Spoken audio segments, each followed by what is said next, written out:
Bonjour.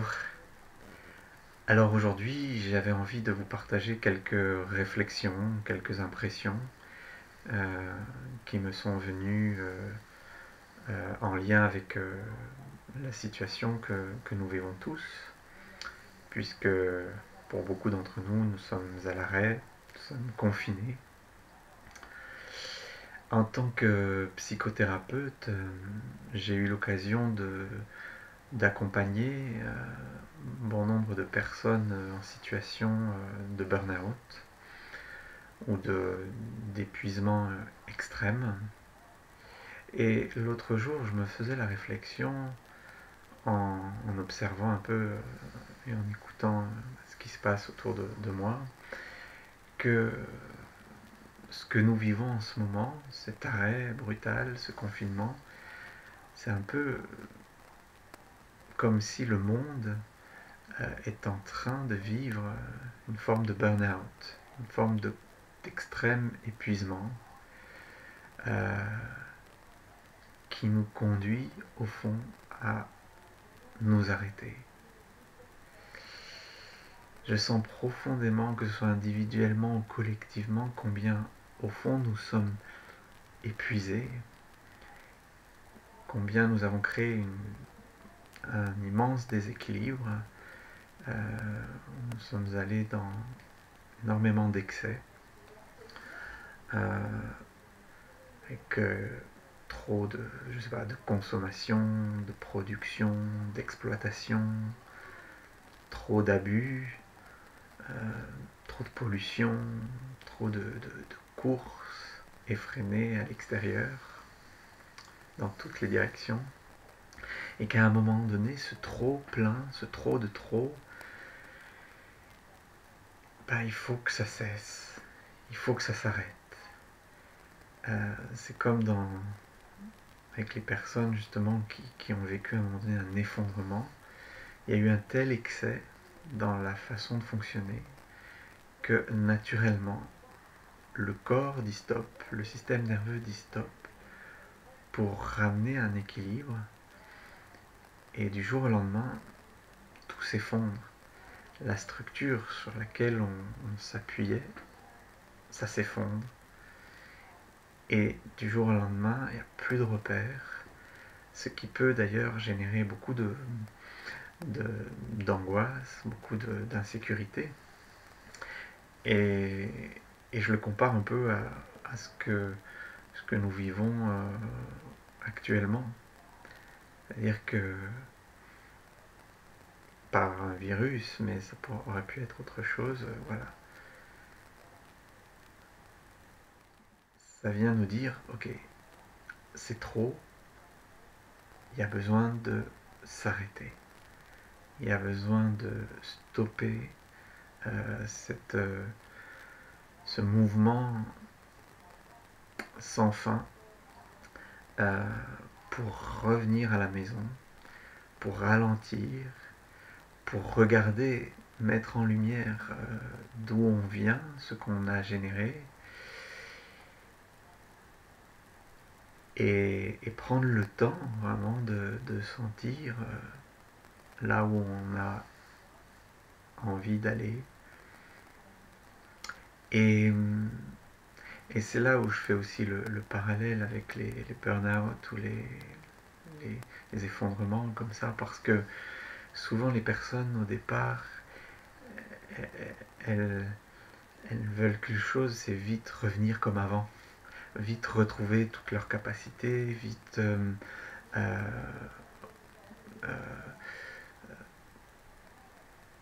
arriver à revivre comme elles vivaient auparavant. Et il y a tout un temps où elles doivent réaliser que c'est pas possible, que la vie d'avant, c'est justement ça qui les a amenés là, et que c'est parce qu'il y avait un dysfonctionnement que ça n'a pas pu continuer de cette manière-là. Donc il ne peut pas y avoir un retour comme avant. On ne peut pas juste attendre que ça passe, que le virus parte et reprendre nos vies. En tout cas pour moi c'est l'invitation, comme c'était auparavant, mais qu'il y a vraiment à regarder quelle transformation cette situation nous invite à opérer en nous, individuellement et collectivement. C'est un peu comme si la chenille attendait patiemment que la métamorphose se passe, mais pour redevenir chenille. Ça n'a pas de sens, c'est terminé, elle ne peut pas redevenir chenille. Mais ça peut être très anxiogène de ne pas savoir là où elle va.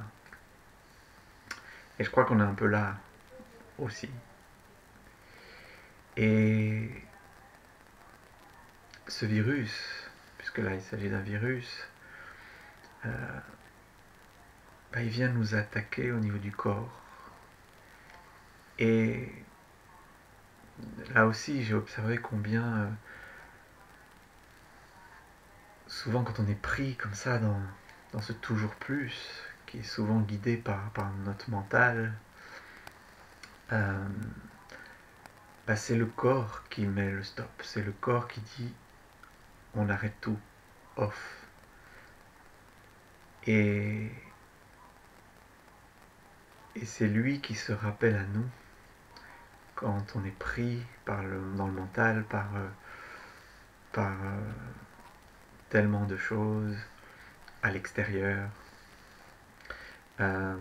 Et donc là, le virus, il attaque le corps, il attaque la fonction respiratoire, ce mouvement de vie, de l'inspire, de l'expire, qui nous relie à l'extérieur, vers l'intérieur, et de l'intérieur vers l'extérieur.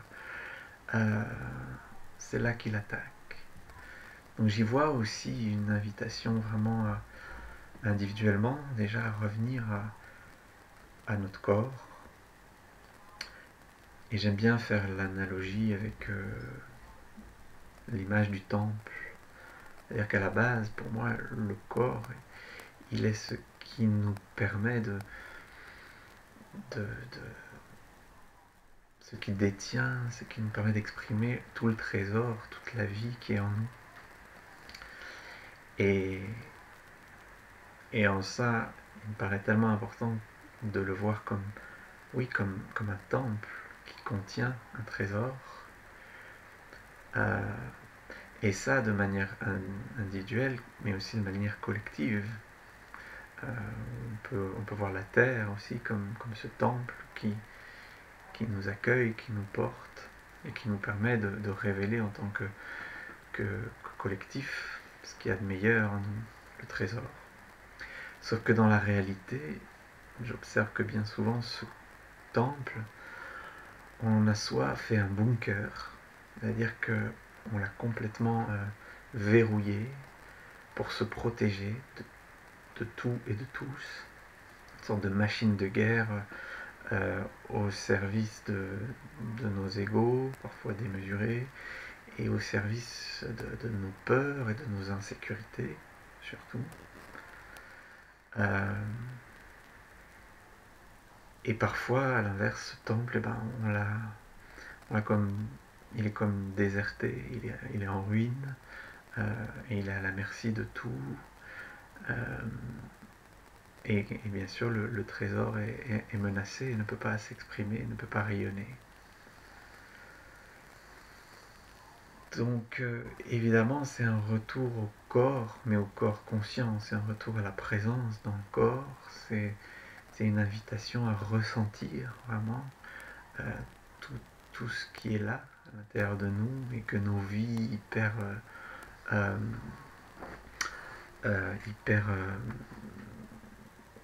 agitées ne nous donnent pas le temps ni l'espace de ressentir, d'accueillir aussi toutes nos émotions, qui pas forcément agréables, mais toutes les peurs, que ça peut laisser émerger, de les accueillir, d'en prendre soin,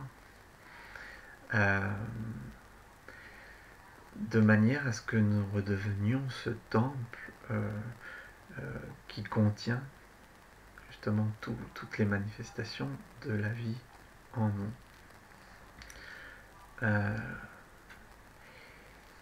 Et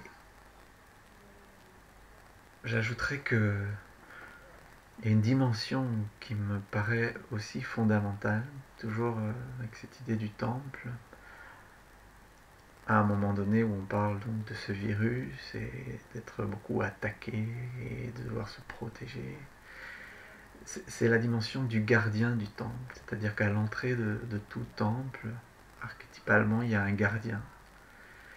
Il y a une fonction euh, qui est vraiment là au service du trésor dans le temple. Le gardien n'est pas belliqueux, le gardien n'est pas quelqu'un qui va tirer sur tout ce qui bouge dès qu'on s'approche du temple. Par contre, il est au service du trésor et il va veiller à ce que tout ce qui s'approche du temple pour rentrer dans le temple le fasse avec une intention d'amour pour honorer le trésor, pour le respecter et pas pour le saccager, le violer ou le maltraiter. Et donc le gardien, il met la limite. Le gardien, il discerne au service de la vie dans le temple, au service de la sécurité dans le temple, au service de l'harmonie, de l'amour dans le temple, au service de l'essence qui est en chacun de nous. Et cette fonction qui est aussi une part de nous, elle met la limite pour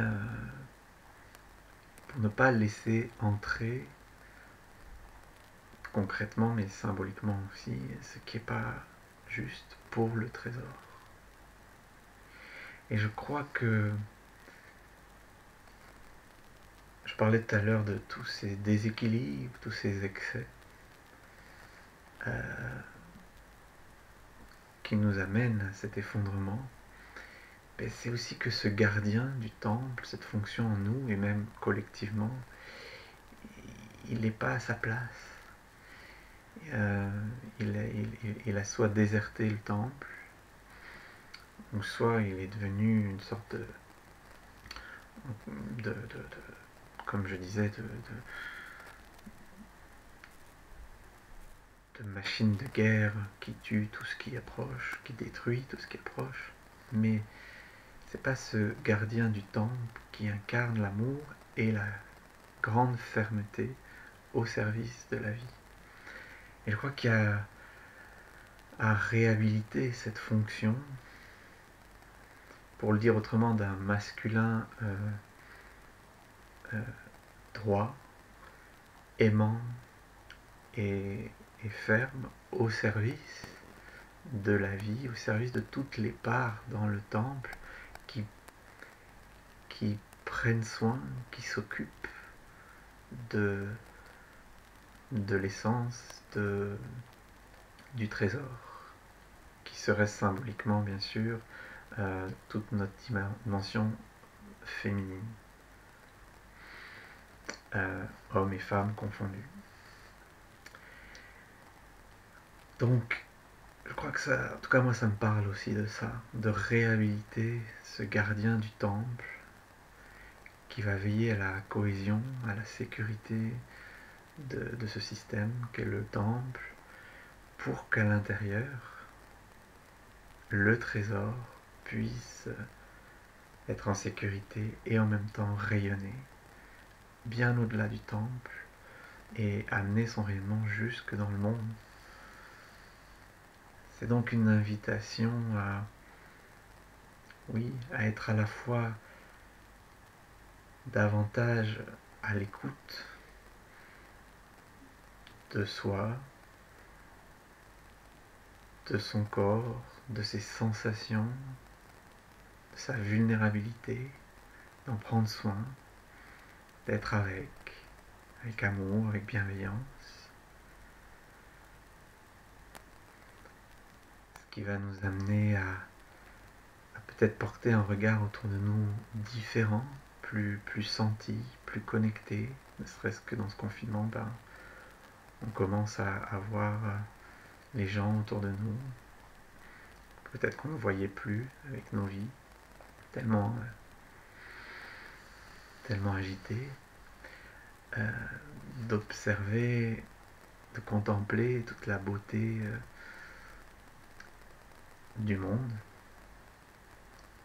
qui nous entoure dans toutes les manifestations de la vie. Et c'est aussi en parallèle, voilà, nourrir ce gardien du temps, c'est-à-dire savoir aussi mettre la limite, savoir aussi se mettre la limite ou mettre la limite à l'extérieur quand c'est pas ok, quand c'est trop déséquilibrant, quand c'est plus au service de la vie, de manière à ce que de cette sécurité, de cette présence à soi, individuellement, mais aussi donc collectivement, je leur ai dit, puisse émerger justement le trésor, c'est-à-dire ce qui est véritablement vivant en chacun de nous et qui cherche à s'exprimer, à se mettre en action, en mots, en créativité, en partage, et du coup, co-créer un monde avec une nouvelle structure, de nouvelles valeurs, et permettre à un moment donné que la chenille puisse réellement devenir papillon. Voilà. En tout cas, je nous souhaite à tous que cette période soit riche de prise de conscience, riche